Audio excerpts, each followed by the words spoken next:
अस्सलाम वालेकुम दोस्तों, वेलकम बैक माय ब्लॉग। सुबह हो चुकी थी, मेरे हस्बैंड ने मेरे लिए चाय बनाई और मैं उठ के अपने घर के बाहर कुंडी खोल के झाँका।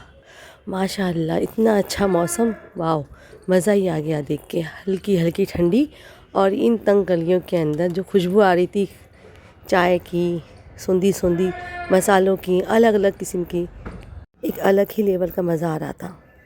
फिर हमने गरम गरम पूरी भाजी का नाश्ता किया। छोटे छोटे आलू कटे हुए थे, इसमें दाल थी, मटर थे, प्याज थे, दही थे, ज़बरदस्त लेवल का। गाड़ी आ चुकी थी, हमें जाना था सैदनपुर, मेरे नानी के घर, जो लखनऊ से 150 किलोमीटर की दूरी पे था। रास्ते में हम लोगों ने बहुत बातें करी, सब तारीखी जगहों को हमने मुआयना किया। देखो ये यहाँ पे है, वो वहाँ पे है। मौसी ने हमें हर चीज़ बता रहा था।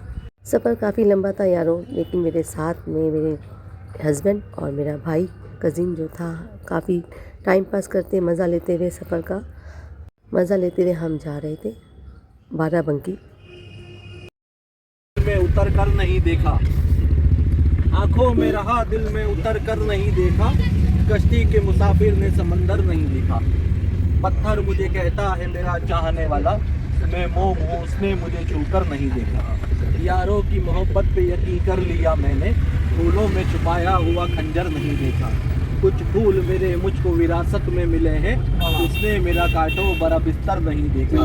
ए दोस्त ये तो पहले से ही फितरत है हमारी कि जिस चीज को छोड़ा फिर पलट कर नहीं देखा। ये शायरी ने मेरा दिल ही लूट लिया। ओफो, ये तो मुझे भी नहीं पता था कि मेरे हस्बैंड इतने से शेर बोलते हैं। हम बाराबंकी आने के बाद सफदरगंज चौराहे पे आए, जहाँ पे ये फाटक लगा हुआ था। वेटिंग करने के बाद ट्रेन चली गई और हम आगे बढ़ गए। आगे बढ़ते बढ़ते ये हसीन मंजर नज़ारा देखते हुए मज़ा आ गया। हम अपनी मंजिल के करीब आ चुके थे। सफदरगंज से पार होके हम मार्केट देखते हुए आए। ये वही मोहल्ला है जहाँ हम बचपन में घुमा करते थे। हमारी नानी का घर। बाहर खड़े हुए मेरी खालाएँ, मेरे मामू मेरा इंतज़ार करते। लोगों ने मुझे मिलके बहुत खुशी हुई, बहुत ज़्यादा उन लोगों को खुश हुए और मेरा वेलकम, मेरा स्वागत बहुत अच्छे से किया उन लोगों ने। माशाल्लाह इतने सालों के बाद मिलने के बाद मेरे दिल में तो खुशी का ठिकाना ना रहा। मैंने अपने मामू को और मुमानी लोगों को, खाला लोग को गले लगा लगा के प्यार किया। बहुत अच्छा लग रहा था। काफ़ी दिन के बाद मैं इन लोगों से मिली थी। ये सब मेरी पुरानी यादों के साथ जुड़े हुए हैं। ये मेरा मामू है, मुमानी है, ये गांव वाले हैं वहाँ के, सब हमें देख रहे थे इस तरीके से कि बाप रे, कि कई सालों के बाद मैं इस घर में आई थी। पहले हम बड़े मामू घर पे गए, वहाँ हमने ज़बरदस्त नाश्ता किया। सबसे मिलने के बाद हम पहुँचे छोटे मामू के पास, जो सबसे छोटे हैं, उनके वहाँ गए। वो उन्होंने भी नाश्ता बहुत ज़बरदस्त कराया हमें और वो कहा कि अब खाना खाए बगैर तुम्हें नहीं जाना है। हमने नाश्ता बहुत अच्छे से कर लिया था। ऊपर टेरिस पे जाके हमने बाहर का नज़ारा देखे। वाह क्या दिलकश नज़ारा, लेकिन काफ़ी बदलाव आ चुका था यहाँ पर। जो घर पहले कच्चे हुआ करते थे, अब वो ईंटों से और सीमेंट से बन चुके थे। नाना नानी, मामू मामा, सभी लोग इस घर में रहा करते थे हमारे साथ में। खालाएँ अपने घर को चली गई शादी कर करके, और लाइफ इस कदर बिज़ी हो गई है तो एक दूसरे को देखने की फुर्सत ना मिल पाती है किसी को। बिज़ी टाइम में मैंने वक्त निकाला और ज़बरदस्त खाना खाया हमने छोटे मामू घर पे। कलीजी का सालन, रायता और साथ में बिरयानी। एक नंबर, मज़ा ही आ गया था। वो मुंह में टेस्ट जा ही नहीं रहा है मेरा अब तक की। नौ स्टाइल में बनी हुई बिरयानी, कलीजी का सालन, साथ में ही नरम नरम नान रोटी।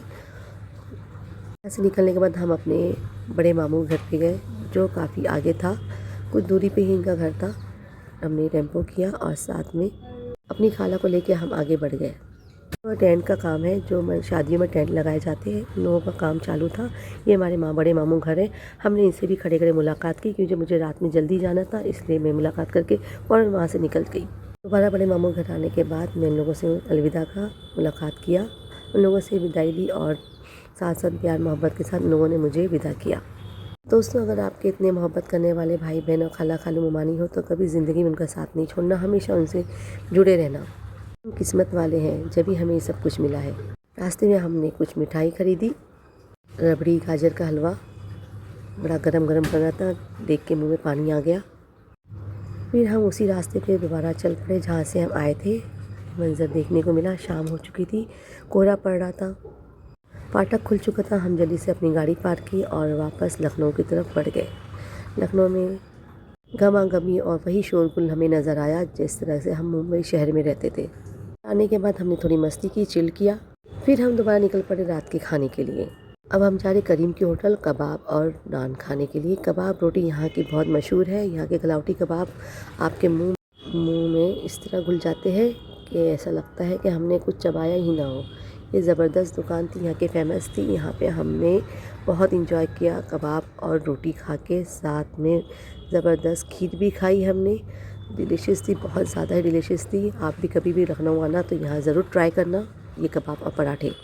मुंबई में शायद ही हमें इन सब चीज़ों को टेस्ट करने मिले, लेकिन जो टेस्ट यहाँ की चीज़ों में, खानों में है, ये शायद ही हमें कहीं और नज़र आए। मुझे यहाँ के खानों का टेस्ट आपको दिखाना था कि इस तरीके के यहाँ के खाने बनते हैं जो हमने कभी मुंबई में नहीं खाए। अल्लाह हाफिज़, फिर मिलेंगे हम न्यू ब्लॉग के साथ।